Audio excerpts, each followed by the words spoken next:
Hello नमस्कार साथियों, आप सबों को फिर से अपना यूट्यूब चैनल माँ आशा ईएस पॉइंट में स्वागत है। मेरे साथियों, इस वीडियो में मैं आपको क्लास 12th हिंदी के पद खंड के चैप्टर 6 यानी कि 6 के जो आपका है शीर्षक तुमुल कोलाहल कलह के जितने भी ऑब्जेक्टिव क्वेश्चन है सबको सॉल्व करने वाला हूं। इसी वजह से आप लोग इस वीडियो को ध्यान से अंत तक देखेंगे। और अगर आप हमारे यूट्यूब चैनल पर नए आए हैं तो प्लीज़ एक बार इसको सब्सक्राइब करेंगे, लाइक करेंगे और अपने दोस्तों को भी शेयर करेंगे। तो प्रथम क्वेश्चन है आपके सामने कि जयशंकर प्रसाद ने कौन सी कविता लिखी है। कहते हैं कि जयशंकर प्रसाद ने कौन सी कविता लिखी है। आपके सामने ऑप्शंस है पुत्र वियोग, तुमुल कोलाहल कलह में, या थपा या हार जीत। तो मेरे साथियों, इसका जो करेक्ट आंसर होगा, जयशंकर प्रसाद है तो ये तुमुल कोलाहल कलह होगा, बी इसका करेक्ट आंसर होगा। नेक्स्ट प्रश्न है आपके सामने, जयशंकर प्रसाद का जन्म कब हुआ था। कहते हैं कि जयशंकर प्रसाद का जन्म कब हुआ था। आपके सामने ऑप्शन है 1980, 1985, 1989, 1990। तो मेरे साथियों, इसका जो करेक्ट आंसर होगा वो हो जाएगा आपको सी यानी कि 1989। नेक्स्ट प्रश्न है आपके सामने तीसरा कि जयशंकर प्रसाद के पितामह कौन थे, यानी कि उसके दादाजी कौन थे। शिवरत्न साहू, शिव जतन साहू, शिव प्रसन्न साहू या इनमें से कोई नहीं। तो मेरे साथियों, इसका जो करेक्ट आंसर होगा वो हो जाएगा आपको ए यानी कि शिवरत्न साहू, ये इसका करेक्ट आंसर होगा। नेक्स्ट प्रश्न है आपके सामने चौथा कि जयशंकर प्रसाद कितने वर्ष की अवस्था में पितृविहीन हुए थे। तो आपके सामने ऑप्शंस होगा, यानी कि कहते हैं कि जयशंकर प्रसाद जी का कितने वर्ष में इसके पिताजी का देहांत हो गया था। तो कितना होगा, 8 वर्ष या 12 वर्ष, 16 वर्ष या 20 वर्ष। तो इसका जो करेक्ट आंसर होगा वो हो जाएगा आपको बी यानी कि 12 वर्ष। नेक्स्ट प्रश्न है आपके सामने पांचवा, जयशंकर प्रसाद हिंदी साहित्य के किस काल के कवि थे। रीति काल, आदि काल, आधुनिक काल या भक्ति काल। तो मेरे साथियों, इसका जो करेक्ट आंसर होगा वो हो जाएगा आपको सी यानी कि आधुनिक काल। नेक्स्ट प्रश्न है आपके सामने छठा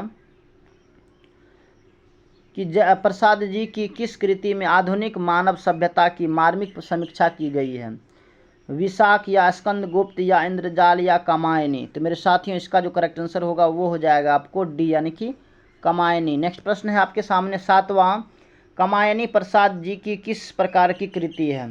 खंड काव्य या प्रबंध काव्य या गद्य काव्य या इनमें से कोई नहीं। तो मेरे साथियों, इसका करेक्ट आंसर हो जाएगा आपको बी यानी कि प्रबंध काव्य। नेक्स्ट प्रश्न है आपके सामने आठवां, जयशंकर प्रसाद की कौन सी कृति नहीं है। तो क्या होगा, महाराणा प्रताप का महत्व या प्रेम पथिक या महाराजा मानसिंह या इरावती। तो मेरे साथियों, इसका जो करेक्ट आंसर होगा वो हो जाएगा आपको सी यानी कि महाराजा मानसिंह। नेक्स्ट प्रश्न है आपके सामने नौवां की कौन सी रचनाएं जयशंकर प्रसाद की नहीं है। तो क्या हो गया, प्रियक्षित या सुरसागर या ध्रुववासिनी या पार्थित। तो मेरे साथियों, इसका जो करेक्ट आंसर होगा वो हो जाएगा आपको बी यानी कि सूरसागर, बी इसका करेक्ट आंसर होगा। नेक्स्ट प्रश्न है आपके सामने 10वां की कौन सी रचना जयशंकर प्रसाद की है। कहते हैं कि इनमें से कौन सी रचना जयशंकर प्रसाद की है। पद्मावत, जानकी मंगल, कंकाल या शिवराज भूषण। तो मेरे साथियों, इसका जो करेक्ट आंसर होगा वो हो जाएगा आपको सी यानी कि कंकाल। नेक्स्ट प्रश्न है आपके सामने 11वां कि मनुष्य का शरीर क्यों थक जाता है।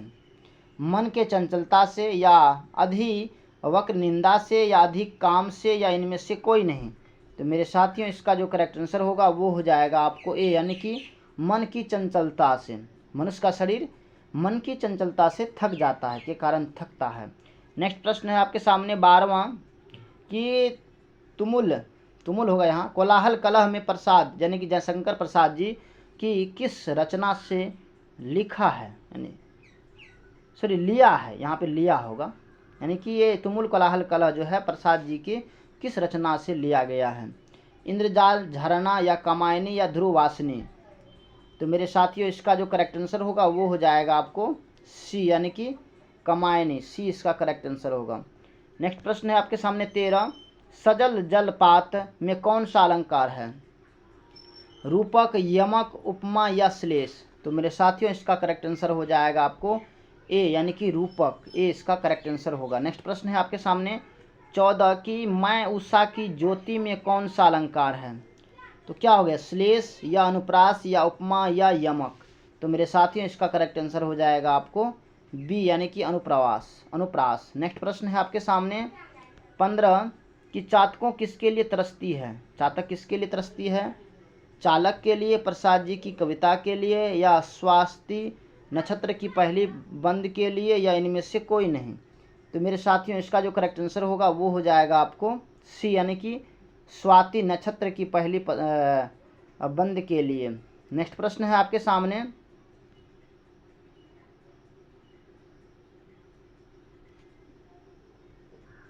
सॉरी यहाँ जो है ना ये जल होगा, यहाँ बंद लिखा गया, यहाँ पे जल होगा, स्वाति नक्षत्र की पहली जल के लिए।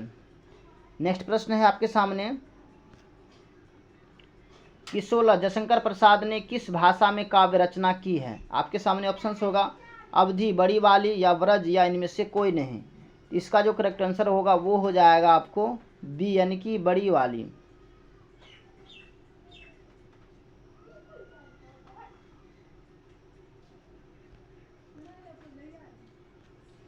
इनमें कौन सी पुस्तक प्रयोगी की है,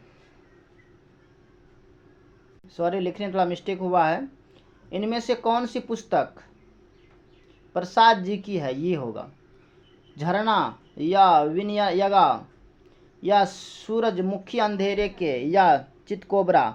तो मेरे साथियों इसका जो करेक्ट आंसर होगा वो हो जाएगा आपको ए यानी कि झरना। नेक्स्ट प्रश्न है आपके सामने 18 की जयशंकर प्रसाद की कौन सी कृति अद्यतन है। तितली या लहर या इरावती या अस्वामिनी। तो मेरे साथियों इसका करेक्ट आंसर हो जाएगा आपको सी यानी कि इरावती, सी इसका करेक्ट आंसर होगा। नेक्स्ट प्रश्न है आपके सामने 19 की प्रसाद रचित महाकाव्य का नाम क्या है। साकेत, कामायनी, प्रिय प्रवास या अरुण रामायण। तो मेरे साथियों इसका करेक्ट आंसर हो जाएगा आपको बी यानी कि कामायनी। नेक्स्ट प्रश्न है आपके सामने 20 की जयशंकर प्रसाद की सफलता नाट्यकृति है। तो क्या स्कंदगुप्त या एक छूट या ध्रुव स्वामी या विशाख। तो मेरे साथियों इसका जो करेक्ट आंसर होगा वो हो जाएगा आपको ध्रुव स्वामी। नेक्स्ट प्रश्न है आपके सामने 21 कि जयशंकर प्रसाद किस वाद के कवि थे। आस्थावाद, प्रगतिवाद, प्रयोगवाद या अति यथार्थवाद। तो इसका जो करेक्ट आंसर होगा वो हो जाएगा आपको आस्थावाद, ए इसका करेक्ट आंसर होगा, ए होगा आस्थावाद। नेक्स्ट प्रश्न है आपके सामने प्रसाद जी के पिता का नाम था, क्या नाम था।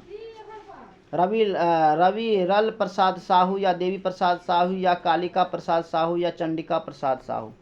तो मेरे साथियों इसका करेक्ट आंसर हो जाएगा आपको बी यानी कि देवी प्रसाद साहू। नेक्स्ट प्रश्न है आपके सामने 23 कि प्रसाद जी का ज्ञान कहाँ हुआ था। इलाहाबाद में, पटना में, वाराणसी में या लखनऊ में। तो मेरे साथियों इसका करेक्ट आंसर हो जाएगा आपको सी यानी कि वाराणसी में। नेक्स्ट प्रश्न है आपके सामने 24 की इनमें से कौन सी पुस्तक प्रसाद जी की नहीं है। तो क्या होगा आंसू, इंद्रजाल, आँख या शिवाजी का महत्व। तो मेरे साथियों इसका करेक्ट आंसर हो जाएगा आपको डी यानी कि शिवाजी का महत्व। नेक्स्ट प्रश्न है आपके सामने कंकाल क्या है। तो आपके सामने ऑप्शंस है महाकाव्य या कहानी या उपन्यास या प्रबंधक। तो इसका करेक्ट आंसर हो जाएगा आपको सी यानी कि उपन्यास। नेक्स्ट प्रश्न है आपके सामने 26 की ध्रुव स्वामिनी कैसी कृति है। तो क्या होगा ये महाकाव्य या गीति नाट्य या गीति काव्य या नाटक। तो मेरे साथियों इसका करेक्ट आंसर हो जाएगा आपको डी यानी कि नाटक। नेक्स्ट प्रश्न है आपके सामने देवी प्रसाद साहू जयशंकर प्रसाद के कौन थे। ये क्या होगा पितामह या पिता या पितामह या इनमें से कोई नहीं। इसका करेक्ट आंसर हो जाएगा आपको सी यानी कि पिता। नेक्स्ट प्रश्न है आपके सामने तुमुल कोलाहल कलह में शीर्षक कविता के रचयिता कौन है। तो इसका करेक्ट आंसर हो जाएगा आपको जयशंकर प्रसाद। तो मेरे साथियों हमने इस चैप्टर का जितना भी ऑब्जेक्टिव क्वेश्चन था सबको हमने सॉल्व किए हैं। बाकी ये वीडियो आपको कैसा लगा आप हमें कमेंट में बताएंगे। अगर आपको अच्छा लगा होगा तो प्लीज़ आप हमारे यूट्यूब चैनल को भी सब्सक्राइब करेंगे, लाइक करेंगे और अपने दोस्तों को भी शेयर करेंगे। बाकी so thanks very much, all the best. फिर मिलते हैं आगे की वीडियो में, तब तक के लिए जय हिंद।